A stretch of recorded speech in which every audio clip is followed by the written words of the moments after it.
Family decision set ஆகுதுன்னா பல விஷயங்கள் இருக்கும். இப்போ வந்து வண்டி, வீடு இதெல்லாம் வாங்குறீங்க அப்படின்னா, உங்களுடைய 4th ஹவுஸ் ஸ்ட்ராங்காக இருந்து, 2nd ஹவுஸ் அந்த அளவுக்கு சரியில்லை அப்படின்னா, ஓன் டெசிஷன்ஸ் அப்படின்றத நீங்கள் எடுத்துருங்க. எப்பயுமே own decision is the difficult one. நம்மளை கேள்வி கேட்கறதுக்கு 4 பேர் கண்டிப்பாக இருக்கணும். இதை நீ வாங்குறியே, 1 மாதம் சம்பளம் உனக்கு வரலன்னா என்ன ஆகும்? உனக்கு வேலையே போயிடுச்சுன்னா என்ன பண்ணுவேன்? இப்படின்னு 4 கேள்விகள் கேட்டால் அதுக்குண்டான ஆன்சர்ஸ் கண்டுபிடிச்சோன்னா then we are into the safe zone.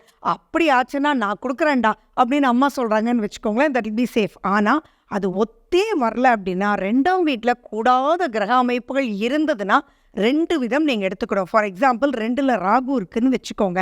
அந்த ராகு இருந்ததுன்னா அவங்க வெடுக்குன்னு பேசுவாங்க. ஏற்ற மாதிரி யார் சொன்னாலும் கேட்கவே மாட்டாங்க. அப்படி இருக்கிறவங்க ஆட்டோமேட்டிக்காக அவங்க செல்ஃப் டிசிஷனுக்கு போயிடுறது ரைட்டு.